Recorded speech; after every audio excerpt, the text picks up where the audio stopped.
जय हिंद। तो पिछले क्लास में हम लोग सीखे यदि किसी क्वेश्चन में लघुत्तम समापवर्ती का क्वेश्चन है और उसमें यदि शेषफल दिया हुआ है तो उसको हम कैसे बनाएं। ठीक है, तो आज हम लोग स्टार्ट करते हैं सेम तरह का क्वेश्चन, लेकिन अगर महत्तम समापवर्तक में दिया रहे तो कैसे करेंगे।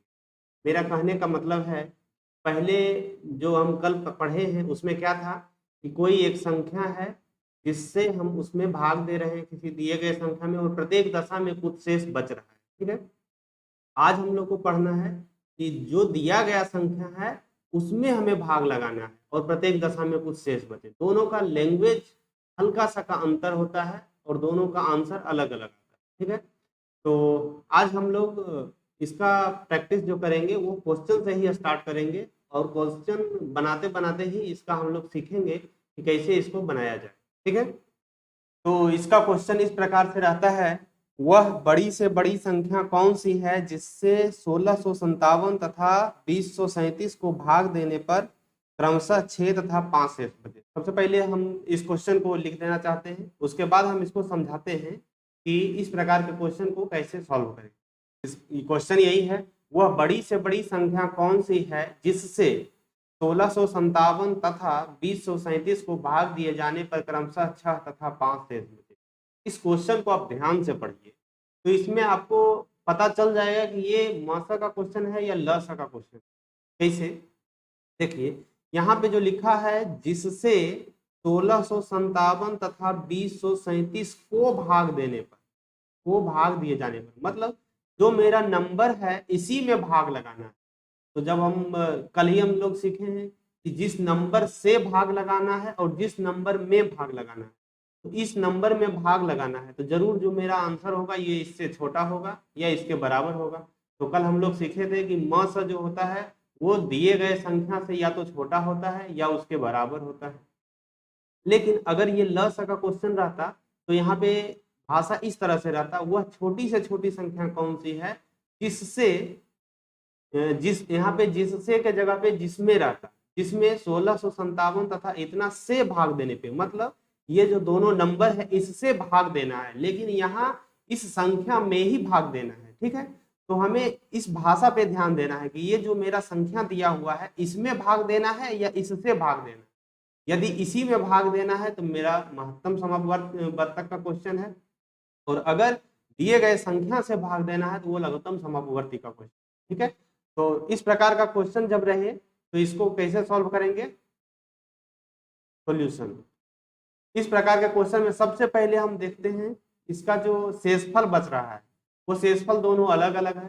जैसे ही मेरा शेषफल अलग अलग अलग मिले, तो देखिए दो शेषफल मिल रहा है और मेरा संख्या भी दो है, तो सबसे पहले हम शेषफल को माइनस कर देते हैं। तो 1657 अगर जो है तो उसमें शेषफल बच रहा है 6 और 2037 है तो इसमें शेषफल बच रहा है 5। तो इसमें 6 माइनस हो जाएगा तो हो जाएगा 1651 और इसमें 5 शेष बच रहा है तो 5 माइनस होगा तो हो जाएगा 2032।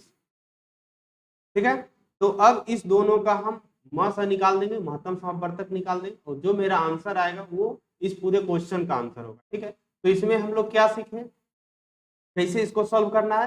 तो सबसे पहले जो शेषफल दिया हुआ है उसको हम दिए गए संख्या में माइनस कर देंगे, उसके बाद उसका हम महत्तम समापवर्तक निकाल देंगे। लेकिन लस वाले क्वेश्चन में क्या करते थे, सबसे पहले हम एलसीएम निकाल लेते थे। एलसीएम निकालने के बाद हम जो भी शेषफल दिया हुआ है उसको हम जोड़ देते थे।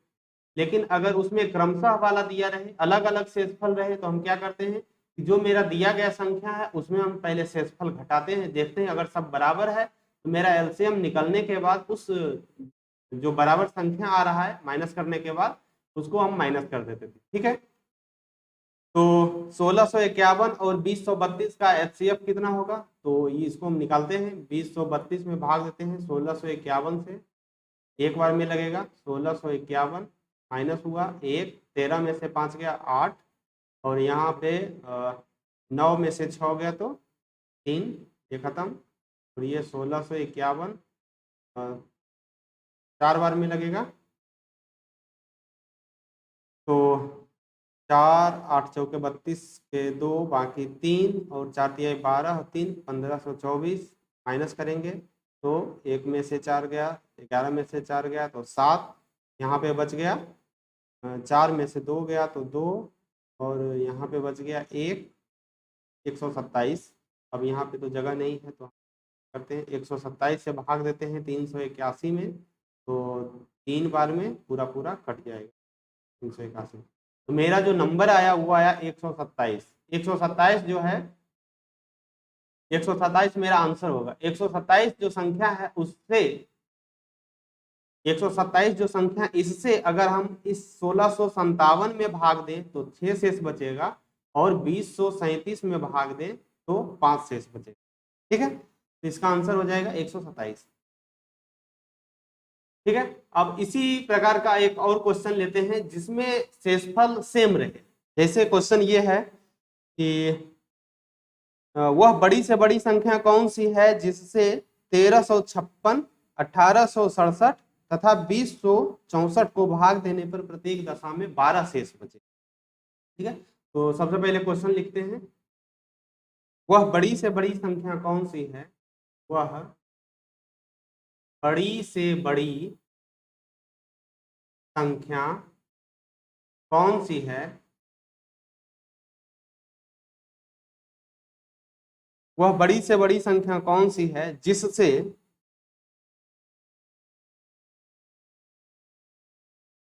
1356, 1868, 2764 को भाग देने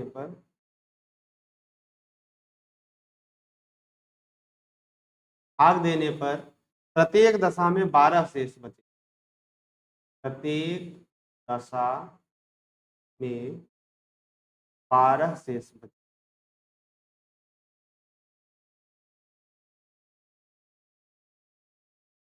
इस क्वेश्चन में देखिए, इसमें शेषफल जो है वो सभी जगह बराबर बच रहा है, 12 बच रहा है।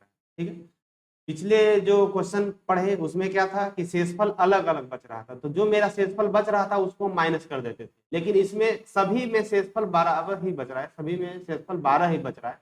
तो जब भी ऐसा क्वेश्चन पूछे तो हम क्या करेंगे, सब में 12 घटा देंगे। तो मेरा जो संख्या है 1356, 1868, 2764, इसमें 12 12 12 माइनस कर देंगे तो आ जाएगा यहाँ पे 1344, यहाँ पे आ जाएगा 1856, और यहाँ पे आ जाएगा 2752। ठीक है, मेरा माइनस करने के बाद ये संख्या आया। अब हम इसका एचसीएफ निकाल देंगे, जो मेरा आंसर आएगा वो पूरा इस क्वेश्चन का आंसर होगा। तो इस तरह के क्वेश्चन का फंडा समझ में आ गया कि सबसे पहले जो मेरा शेषफल दिया रहेगा उसको हम माइनस करेंगे। अगर अलग अलग शेषफल है तो अलग अलग माइनस करेंगे, एक समान शेषफल है तो एक समान माइनस करेंगे, उसके बाद हम उसका एचसीएफ कर देंगे। लेकिन एलसीएम में इसका जस्ट उल्टा होता था। एलसीएम में क्या होता था, सबसे पहले हम एलसीएम करते थे, उसके बाद शेषफल को हम ऐड करते थे या हम घटाते थे। ठीक है, लेकिन एचसीएफ में वैसा नहीं होता है। एचसीएफ में पहले हम माइनस कर देंगे, उसके बाद हम उसका एचसीएफ निकालेंगे। और दूसरी बात ये, एचसीएफ में जो शेषफल है उसको हम माइनस करते हैं, और एलसीएम में जो शेषफल है उसको हम प्लस करते हैं। किस कंडीशन में? प्लस हम उस कंडीशन में करते हैं यदि प्रत्येक दशा में समान शेष बचे, एलसीएम में। लेकिन अगर अलग अलग शेषफल बचेगा तो फिर हम मेरा जो भाजक था उसमें शेषफल घटाने के बाद जो मेरा आता था उसको हम माइनस करते थे। ठीक है, इसको हमेशा याद रखिए, ये प्रैक्टिस से याद रहेगा, नहीं तो अभी याद कीजिएगा और बाद में भूल जाइए। ठीक है, तो सबसे पहले 1344, 1856 और 2752 का एचसीएफ निकालना है। तो एचसीएफ जब 3 अंक का दिया रहे तो हम क्या बताए थे कि जो सबसे बड़ा संख्या है और जो सबसे छोटा संख्या है उसको बाहर निकालते हैं, सबसे बड़ा संख्या में सबसे छोटा संख्या से भाग देते हैं, और उसके बाद इसका हम दोनों का पहले एचसीएफ निकालते हैं। जो मेरा आंसर आता है उससे अब हम देखते हैं तीसरी संख्या कट रहा है या नहीं। यदि तीसरी संख्या भी उससे कट रहा है तो मेरा एचसीएफ वही संख्या हो जाएगा। सबसे बड़ी संख्या कितना है, 2752, इसमें हम भाग लगाएंगे 1344 से, तो सबसे पहले 2 बार में कटेगा, 1344 दूनी 2688, और यहाँ पे माइनस करेंगे, 12 में से 8 गया तो 4, यहाँ बचा 14 में से 8 गया 6, 64, 64 से देंगे भागा 1344 में। सबसे पहले 2 बार में लगेगा 128, 14 में से 8 गया तो 6, ये कट गया 64, 64 है कहीं 64, ये पूरा पूरा कट गया। मेरा यहाँ तक का तो आंसर है 64। अब क्या 64 से 1856 जो बचा हुआ इसमें भी भाग लग जाता है, तो हम इसमें चेक कर लेते हैं। 1856 में भाग लगा है 64 से, तो 2 बार में लगेगा। 64 दूनी 128, 15 में से 8 गया तो 7, तो यहाँ पर बच गया 7 में से 2 गया तो 5, 57, यहाँ पे 6 उतरा, तो कितना बार में लगेगा 9 से 9 बार में लग जाएगा। 9 चौक 36, बाकी 3, 9 छक 54 और 3 57, ये पूरा पूरा कट गया। तो मेरा आंसर कितना आया 64। ठीक है, ये समझ गए कि इसका आंसर हम किस प्रकार निकाले। सबसे पहले प्रत्येक दशा में 12 शेष बचे, तो सब में हम 12 माइनस कर दिए, जो मेरा संख्या आया उसका हम एचसीएफ निकाल दिए, उसका जो एचसीएफ आया वो मेरा आंसर हो। ठीक है, तो एलसीएम और एचसीएफ में इसी तरह का क्वेश्चन पूछा जाता है। अब एलसीएम और एचसीएफ का यूज आगे बहुत सारे तरह के क्वेश्चन में इसका यूज है, हम इसका यूज कैसे करें। जैसे एलसीएम का यूज कहाँ पे होगा, तो अगर हम निकालने लगे फ्रैक्शन का जोड़ करें, इनका जोड़ करें, तो उसमें हमें एलसीएम का जरूरत पड़ेगा। और एचसीएफ का जरूरत कहाँ पड़ता है, तो एचसीएफ का जरूरत जहाँ हम साल्दम रूप में लिखने लगते हैं वहां पर हमें एचसीएफ का जरूरत पड़ता है। तो ये दोनों जो है एक तरह का सपोर्टिव है, का हम यूज दूसरे क्वेश्चन में करते हैं। ठीक है, इसका अपना भी कुछ क्वेश्चन होता है, लेकिन ज्यादातर इसका यूज दूसरे क्वेश्चन में होता है। ठीक है, इसका हम एक क्वेश्चन और देखते हैं। इस प्रकार से है क्वेश्चन। क्वेश्चन है किसी दूध वाले की एक टंकी में 75 लीटर तथा दूसरे टंकी में 45 लीटर का दूध है, 45 लीटर दूध है। उस बड़े से बड़े बर्तन की माप क्या होगी जो दोनों टंकियों के दूध को पूरा पूरा मापा जा सके। क्वेश्चन ये है। सबसे पहले इस क्वेश्चन में देखिए क्वेश्चन क्या कहना चाह रहा है कि एक दूध वाले के पास 2 प्रकार की टंकी है, दोनों टंकी में 75 लीटर और 45 लीटर का दूध है। इसमें हमको एक ऐसा बर्तन लेना है जिससे दोनों को मापा जा सके, पूरा पूरा मापा जा सके। इसका मतलब क्या हुआ, हमको एक ऐसा नंबर चाहिए जिससे दोनों संख्या कट जाए। तो ये किस प्रकार का क्वेश्चन है, हमको एक ऐसा संख्या चाहिए जिससे दोनों कट जाए। इसका मतलब हमको एक ऐसा छोटा बर्तन ही लेना पड़ेगा जिससे ये दोनों को मापा जा सके। तो जो दिया गया संख्या है इससे छोटा है, इसका मतलब है कि हमको इसका एचसीएफ निकालना है। तो सबसे पहले 45 का और 75 का एचसीएफ कितना होगा, तो 45 को लिखते हैं 3 गुने 3 गुने 5 और 75 को लिखते हैं 3 गुने 5 गुने 5। ठीक है, तो अब देखिए इसका हमें एचसीएफ निकालना है, तो हम क्या बोल रहे थे, एचसीएफ में हम कॉमन लेते हैं, या तो फिर इसको हम ऐसे लिखते हैं 3 का पावर 2 गुने 5, इसको लिखते हैं 3 गुने 5 का पावर 2। इस दोनों में कौन सा कॉमन है, 3 का पावर 2, 3 का पावर 1, तो 3 का पावर 1 गुने 5 का पावर 1, 5 का पावर 2, तो 5 का पावर 1 मतलब 15 इसका हो जाएगा आंसर। तो 15 लीटर का वो सबसे बड़ा बर्तन है, वह बड़े से बड़े बर्तन, तो सबसे बड़ा बर्तन 15 लीटर है। अगर हम 1 लीटर का बर्तन ले तब भी हम दोनों को माप सकते हैं, अगर हम 5 लीटर का बर्तन ले तब भी हम माप सकते हैं। लेकिन बोल रहा है बड़ा से बड़ा बर्तन चाहिए, तो बड़ा से बड़ा बर्तन चाहिए मतलब हमको एचसीएफ की बात कर रहा है, तो एचसीएफ इसका आया 15 लीटर। 15 लीटर से देखिए 15 से ये भी डिवाइड हो जाएगा, 15 से इसमें भी डिवाइड लगाएंगे तो लग जाएगा। इसका मतलब इसका आंसर हो जाएगा 15। 15 से छोटा तो होगा, 15 से बड़ा अगर कोई नंबर ले ले तो उससे ये डिवाइड नहीं हो। ठीक है, तो देखिए इस तरीका से बहुत आसानी से निकलता है फैक्टर से। तो फैक्टर से निकालने का तरीका तो पिछले क्लास में ही हम लोग सीखे थे कि सबसे पहले इसको अगर फैक्टर रूप में लिख सकते हैं, पूरा विस्तार रूप में, तो लिख दीजिए। उसके बाद हम इसको शॉर्ट में लिखते हैं। शॉर्ट में किस प्रकार से लिखते हैं, घात के रूप में।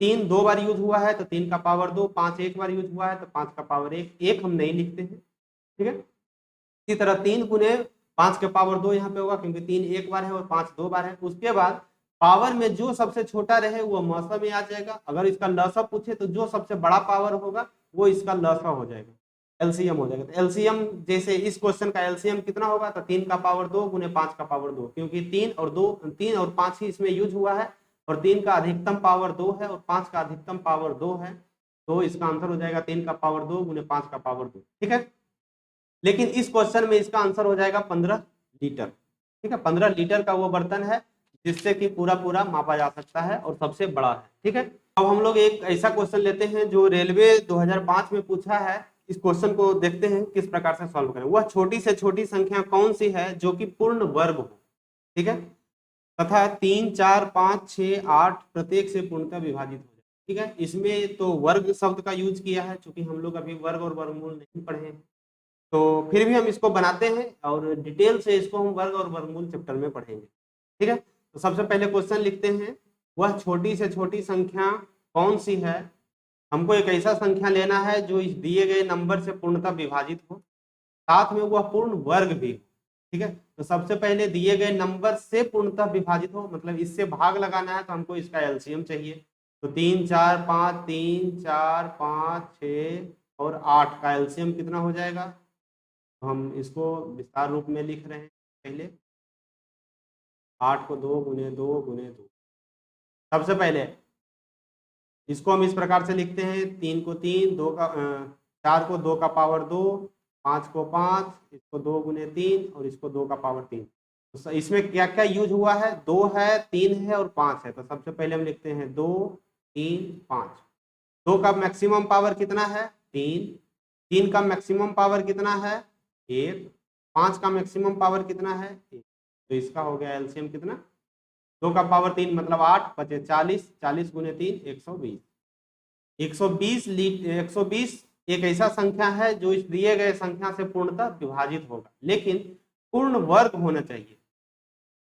हमको अब एक ऐसा संख्या लेना है जो कि पूर्ण वर्ग हो। तो 120 में हम कितना से मल्टीप्लाई कर दें कि वो पूर्ण वर्ग हो जाए, और वह सबसे छोटा संख्या भी होना चाहिए। ठीक है, तो 120 आया जो कि इसका एलसीएम है, और ये 3, 4, 5, 6, 8 से पूर्णतः विभाजित होगा, लेकिन हमको चाहिए पूर्ण वर्ग। तो पूर्ण वर्ग के लिए अभी तो इस चैप्टर में हम पूर्ण वर्ग नहीं पढ़े हैं। पूर्ण वर्ग में क्या है कि हमको ये नंबर जो है इसको पूर्ण वर्ग बनाना है, तो हम क्या करेंगे, तो सबसे पहले ये जो पावर है ये अगर जोड़ा बन जाए, जोड़ा मतलब 2 से विभाजित हो जाए, तो हम बोलेंगे कि ये संख्या पूर्ण वर्ग बन जाएगा। जैसे 2 का पावर 3 है, तो इसको जोड़ा बनाने के लिए हमको क्या करना पड़ेगा, 2 से मल्टीप्लाई करना पड़ेगा, तो ये जोड़ा बन जाएगा। इसी तरह इसका पावर 1 है, तो हम एक बार और मल्टीप्लाई करेंगे 3 से, और इसका पावर 1 है, तो इसका भी 5 से एक बार और मल्टीप्लाई करना पड़ेगा। मतलब 2 का पावर 4 गुने 3 का पावर 2 गुने 5 का पावर 2, ये जो है इसका पूर्ण वर्ग निकल जाएगा।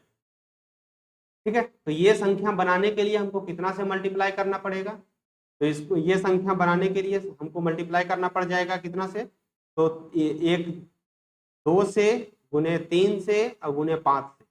क्योंकि 2 का पावर 3 है, इसको 4 बनाने के लिए एक एक्स्ट्रा 2 लाना पड़ेगा।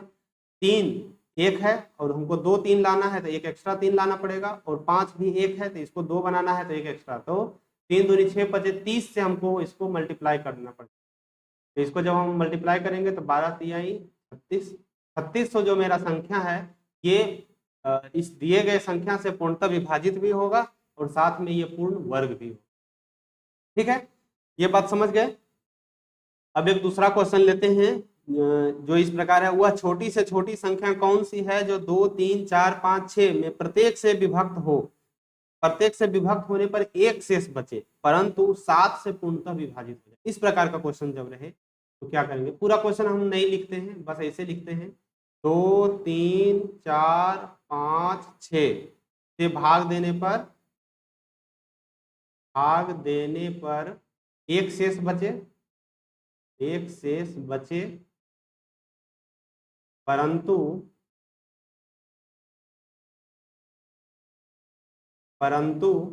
7 से पूर्णतः विभाजित हो। बस छोटा सा हिंट के लिए हम इस क्वेश्चन को लिख दिए, विभाजित हो।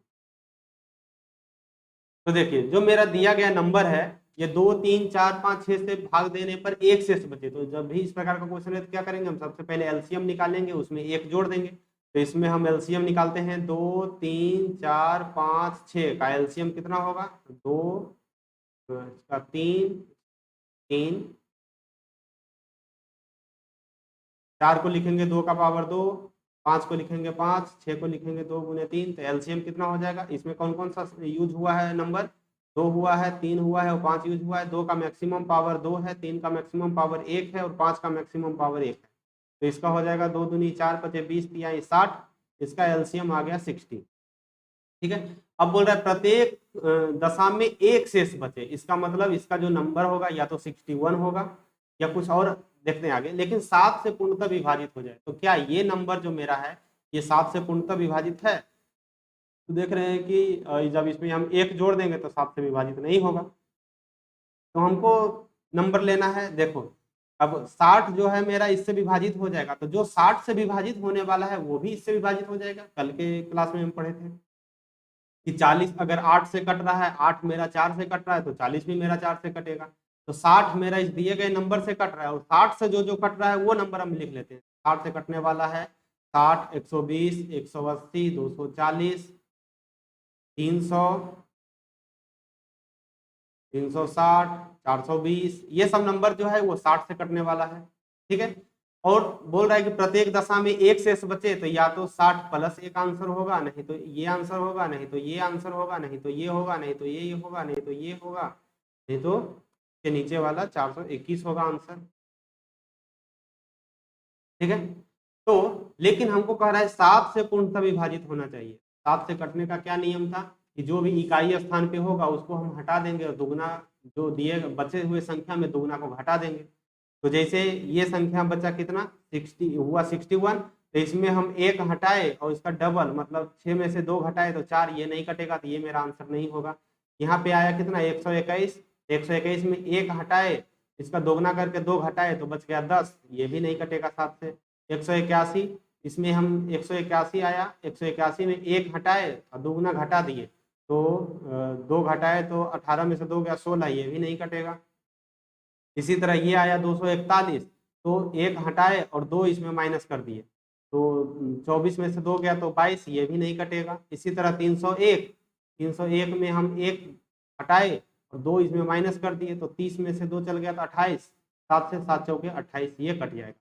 मेरा संख्या आ गया कितना 301, ये हो जाएगा मेरा आंसर। तो इस चैप्टर में बस इतना ही सीखना था, इसी पे आधारित सारा क्वेश्चन पूछा जाता है। तो ये चैप्टर यहीं पे खत्म करते हैं और आज के लिए भी बस इतना ही। मिलते हैं अब अगले वीडियो में, अगले सप्ताह में एक नया चैप्टर स्टार्ट करेंगे। अगला चैप्टर मेरा होगा, तो अगले सप्ताह से हम लोग शुरू करेंगे वर्ग एवं वर्गमूल, घन एवं घनमूल। ठीक है, तो आज के लिए बस इतना है।